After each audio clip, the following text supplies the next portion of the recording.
Tourist guide તૈયાર કરવાની યોજનાથી ગુજરાતના આઇકોનિક પ્લેસીસમાં પણ સ્થાનિક રોજગારીની તકો ઊભી થશે. ખાસ કરીને આપણે અહીંયા સોમનાથ, સાસણ એવી રીતે આપણું ગિરનાર એમ અલગ પ્રવાસન ક્ષેત્રે ગીર સોમનાથને પણ આનાથી ખૂબ મોટો ફાયદો થવાનો છે અને આ વિસ્તારમાં રોજગારીની તકો ઊભી થવાની છે. ખાસ કરીને મેં કીધું એમ કે આ બજેટમાં નારી શક્તિને પ્રાધાન્ય આપવામાં આવ્યું છે. મહિલાના રોજગારો અને ઉદ્યોગ સાહસિકતાને પ્રોત્સાહન આપવા માટે C Mart, self entrepreneur Mart શરૂ કરાશે કે જેનાથી મહિલા સશક્તિકરણ થશે અને આવનારા સમયમાં મહિલાઓ પોતે આત્મનિર્ભર બની શકે એવી જોગવાઈ કરવામાં આવી છે. મહિલાના સ્વશુદ્ધ જૂથોનું વધુ નાણાકીય સહાય અને તાલીમ આપવા માટે અત્રે ઉલ્લેખનીય છે કે દેશભરમાં 10 કરોડથી પણ વધુ મહિલાઓ સ્વસહાય જૂથો સાથે જોડાયેલી છે. શિક્ષણ અને રોજગાર માટે અન્ય સ્થાને રહેતી મહિલાઓની સુરક્ષા માટે જિલ્લાના મહિલા હોસ્ટેલ બનાવવા છે, જે એક અત્યંત મહત્વપૂર્ણ પગલું છે. દરેક જિલ્લામાં એક મહિલા હોસ્ટેલનું જોગવાઈ કરવામાં આવી છે. ખાસ કરીને આવી રીતે અલગ અલગ પ્રકારે અલગ અલગ વિભાગમાં આ બજેટમાં જોગવાઈ કરવામાં આવી છે. ખાસ કરીને આપણે અત્યારે જોઈએ છે કે આરોગ્યની દ્રષ્ટિએ દેશના પ્રધાનમંત્રીએ આ દેશના લોકોને આયુષ્માન ભારત કાર્ડ આપ્યું. તેમ છતાં પણ ઘણી બીમારીઓ એવી છે કે જે ગરીબ માણસને ત્યાં આવે, કોઈ પણને ત્યાં તો એક બીમારીથી એ પોતે અને પોતાનો પરિવાર ચિંતામાં હોય છે. ત્યારે અત્યારે કેન્સરનું પ્રમાણ ખૂબ મોટા પ્રમાણમાં છે. સરકાર દ્વારા આ વખતે બજેટમાં દેશના પ્રધાનમંત્રી આવા લોકોની ચિંતા કરીને કેન્સર સંબંધિત 17 દવાઓ ઉપરથી ઇમ્પોર્ટ ડ્યુટી દૂર કરવાનો નિર્ણય કરાયો છે.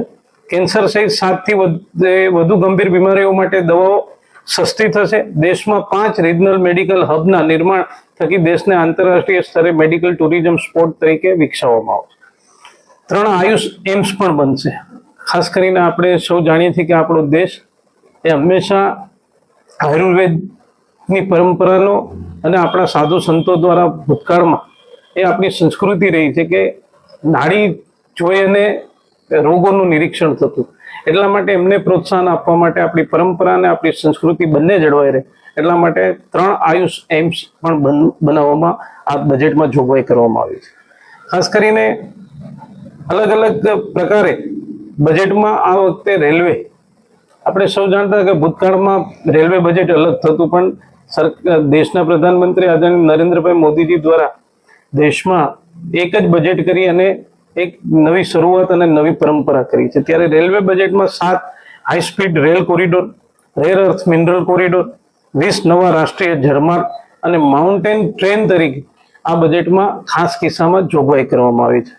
આવી રીતે અલગ અલગ વિભાગમાં જ્યારે સરકાર દ્વારા જોગવાઈ કરવામાં આવી છે ત્યારે હસ્તકલાને ખાદી હસ્તકલાને પ્રોત્સાહન આપવા માટે મહાત્મા ગાંધી ગ્રામ સ્વરાજની પહેલની શરૂઆત કરવામાં આવી.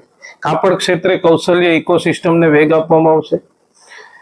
કુદરતી માનવ સર્જિત અને માનવ નિર્મિત ન્યૂ એજ ફાઈબરમાં આત્મનિર્ભર લાવવા માટે રાષ્ટ્રીય ફાઈબર યોજનાનો અમલ કરવામાં આવશે. આવી અનેક જોગવાઈઓ આ બજેટમાં કરવામાં આવી છે. ત્યારે દેશના પ્રધાનમંત્રી નરેન્દ્રભાઈ મોદીની નેતૃત્વમાં અલગ અલગ પ્રકારે અલગ અલગ ક્ષેત્રમાં વધુમાં વધુ જોગવાઈ કરવામાં આવી છે. ખાસ કરીને જ્યારે કૃષિની વાત આવતી હોય ત્યારે પશુપાલન, ડેરી અને મત્સ્ય ઉદ્યોગ આ વિભાગ માટે આ બજેટમાં ખાસ જોગવાઈઓ કરવામાં આવી છે. જેવી કે AI આધારિત ભારત વિસ્તાર ટૂલ શરૂ કરવાની જાહેરાત કરવામાં આવી છે, જેના માધ્યમથી ખેડૂતોને પોતાની ભાષામાં પાક ઉત્પાદન, હવામાન, ખાતર, રોગ નિયંત્રણ, બજાર સંબંધિત તાજી અને યોગ્ય માહિતી મળી રહેશે. ઊંચી કિંમતવાળા પાકો જેવા કે નાળિયેર, કાજુ, અખરોટ વગેરેના વિકાસ માટે ખાસ યોજનાઓ દ્વારા ખેડૂતોને વધુ આવકના અવસર આપવાનો સંકલ્પ વ્યક્ત થયો છે. ખાસ કરીને આપણો દરિયાઈ કાંઠો કે જ્યાં અત્યારે નાળિયેરીનું વાવેતર ખૂબ મોટા પ્રમાણમાં થઈ રહ્યું છે. અહીંયા થોડા સમય પહેલા કોકોનટ બોર્ડની સ્થાપના પણ થઈ છે અને વધારેમાં વધારે લોકો જ્યારે નાળિયેરીનું ઉત્પાદન કરતા હોય તો ખાસ કિસ્સામાં આ વખતે બજેટમાં નાળિયેરી ઉત્પાદનને લઈને પણ બજેટમાં જોગવાઈ કરવામાં આવી છે, જેને કારણે જુનાગઢ, ગીર સોમનાથ અને દરિયાઈ કાંઠાના જે જિલ્લાઓ આવતા હોય એમને પણ એમનાથી ફાયદો થશે. મધ્યમ